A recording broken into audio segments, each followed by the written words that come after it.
Hey, Earth Loggers. Are you ready for another deep dive? Today, we're focusing on brown bears. Ooh, nice. And specifically some really cool facts that even some of you seasoned nature enthusiasts might not know.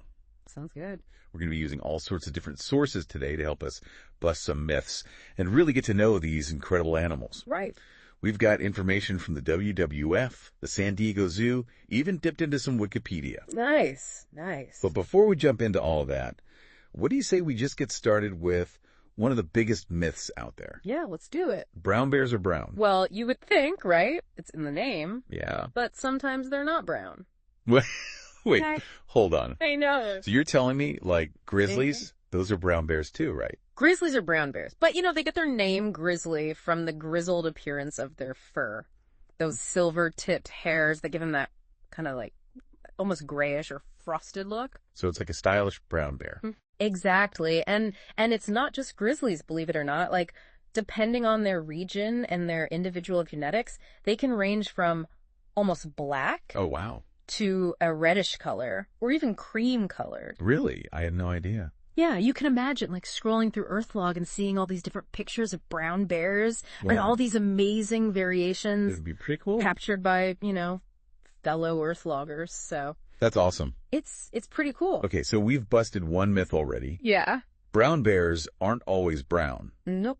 But what about their size? Yeah. I mean, that's another thing. Brown bears, Yeah. those things are massive. They can be. Huge. They can be. Are they all huge? So that's where things get interesting. Okay. It's true. Brown bears can be absolutely massive. We're talking, upwards of 1,500 pounds for those coastal giants, like feasting on all that salmon. Wow. But there's actually a huge range in their size. How small are we talking? Like, what's the range here? Well, the smallest females, especially in the spring after a long winter, Yeah. they can be surprisingly petite, Oh. weighing in at around 200 pounds. Oh, wow. But compare that to a large male Kodiak bear tipping the scales at like over 1,500 pounds. Yeah. And you start to understand the incredible variation within this species. That's wild. I mean, that's what, like almost 10 times the size? It's a huge difference. That's crazy. And a lot of that has to do with food availability. Oh, that makes sense.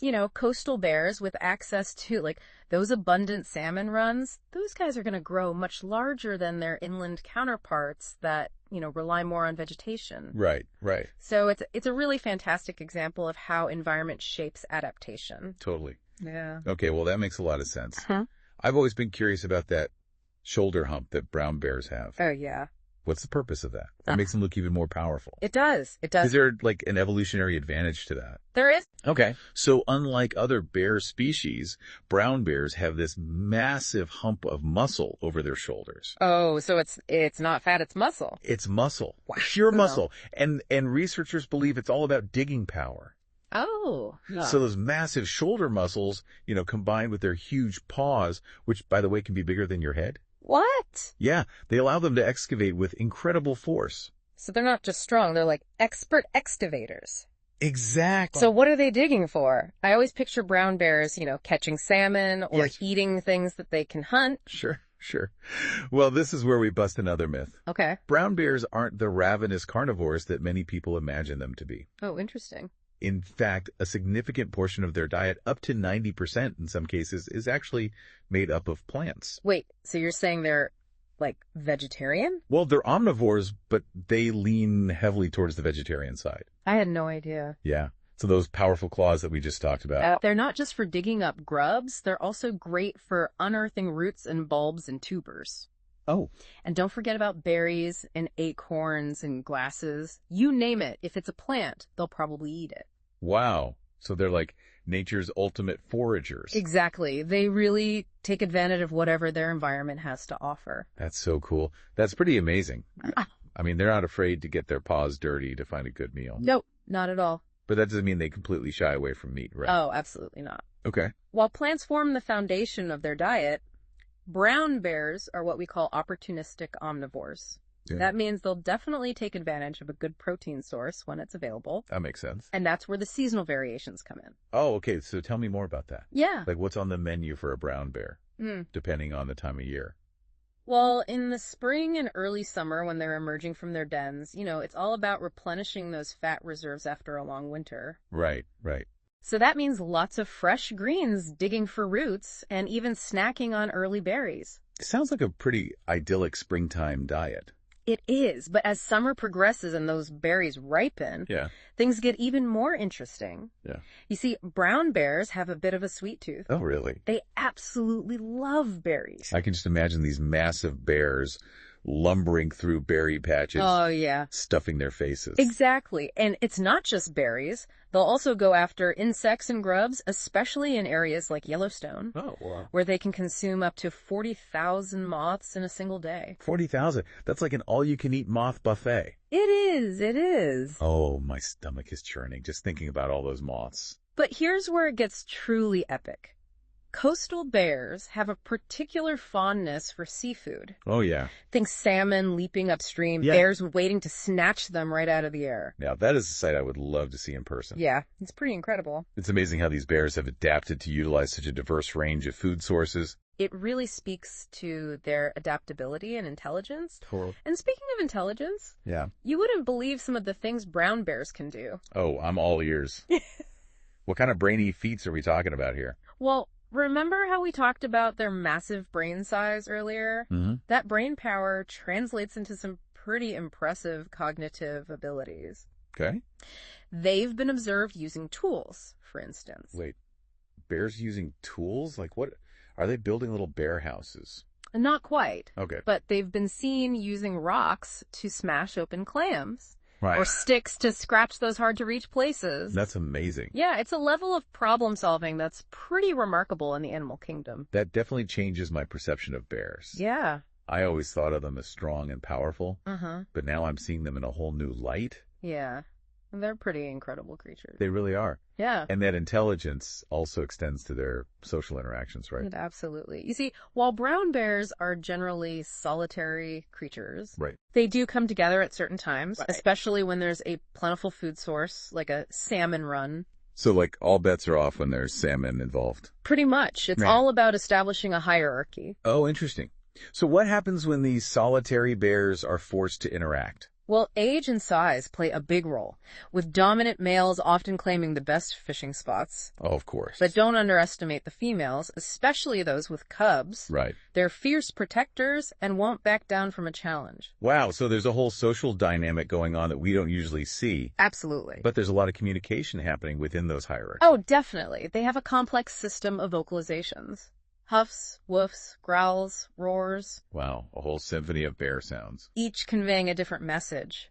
And those roars, those can travel for miles. Really? Especially during mating season. Wow, it makes you realize how much we still have to learn about these amazing creatures. That's so true.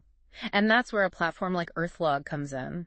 It's not just about sharing your awesome wildlife encounters. Right. It's about contributing to a collective understanding of these animals. Exactly. Every photo, every sighting logged on Earthlog adds to a growing database that helps researchers track brown bear movements, Right. understand their behavior, and ultimately protect them. It's citizen science in action. I love that. And if you're hungry for more bear facts, you can explore Earthlog's species page. Oh, nice. It's packed with information about not just brown bears, but all sorts of fascinating creatures that share our planet. It's like having a whole encyclopedia of wildlife right at your fingertips. Exactly. And speaking of fascinating bear facts, let's talk about the reproductive cycle. Okay. It's got a pretty mind-blowing twist, right? You're referring to delayed implantation, I presume? Yeah. It's one of those things that makes you marvel at the wonders of evolution. Totally. Essentially, after mating, the fertilized egg doesn't implant in the uterus right away. Oh, wow. It actually floats around for months. Months. Seriously. Why would nature design it that way? It seems so counterintuitive. It's all about timing and ensuring the survival of the cubs. By delaying implantation, the mother bear can time the birth of her cubs to coincide with the most favorable conditions, Okay. usually in the den during the winter. So it's like she has a built-in calendar Yeah. that helps her sync up with the best time to raise her young. It is. It really is. It's a remarkable adaptation that allows brown bears to thrive in a variety of challenging environments. So she gives birth in the den while she's hibernating. Yeah. That seems like a pretty cozy way to start life. It is, until you consider the fact that cubs are born incredibly tiny and helpless. Yeah. They rely entirely on their mother's milk for nourishment and warmth. I bet that mother-cub bond is fiercely strong. Oh, absolutely. Those early years are crucial for cubs to learn all the essential survival skills from their mother, how to find food, navigate their territory, and even defend themselves. Speaking of defense, Yeah. brown bears have a bit of a reputation for being aggressive. Right. Is that a fair assessment? Well, like any wild animal, brown bears can be dangerous, especially when they feel threatened or if their cubs are in danger. Right. But it's important to remember that aggression is often a last resort. So most of the time they'd rather avoid conflict. Absolutely. They're actually quite intelligent and resourceful when it comes to avoiding confrontation.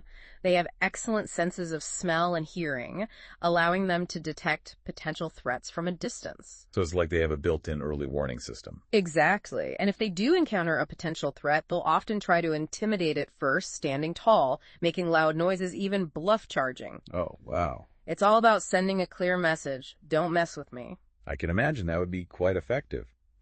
But what about those rare instances when aggression is unavoidable? Well, let's just say that brown bears are incredibly powerful creatures. They have sharp claws, powerful jaws, and a surprising turn of speed when they need it. Yeah, It's a reminder that we need to respect their space and observe them from a safe distance. that's definitely a good reminder for all of us earth loggers out there.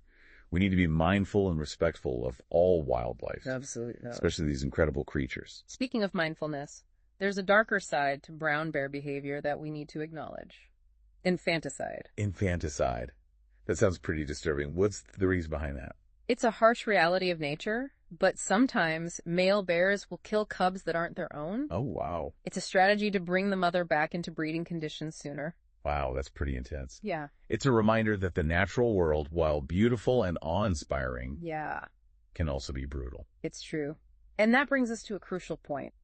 Understanding the full picture of brown bear behavior, both the good and the challenging aspects, is essential for effective conservation. Absolutely. It's not just about romanticizing these animals. Right. It's about appreciating their complexity and working to ensure their long-term survival. And that's where EarthLog plays such a vital role. Exactly. By connecting people to nature, raising awareness about conservation issues, and providing a platform for sharing knowledge and experiences, EarthLog empowers all of us to become advocates for these incredible creatures. So what's the biggest takeaway you hope our listeners will get from this deep dive into the world of brown bears? I think it's the realization that brown bears are far more than just ferocious predators or cuddly teddy bears. They're intelligent, adaptable, and complex creatures with fascinating lives and essential roles to play in our planet's ecosystems. Well said. It's been an incredible journey exploring the world of brown bears today. We've busted myths, uncovered surprising facts, and hopefully inspired our listeners to learn more and get involved in conservation efforts. Absolutely. Thanks for joining us for this deep dive. It's been a pleasure. And remember, folks, EarthLog isn't just a website, it's a community. So share your brown bear encounters, photos, and stories. Let's keep the conversation going and spread the word about these amazing animals. So next time you think of a brown bear, remember there's much more to them than meets the eye. Happy exploring on EarthLog.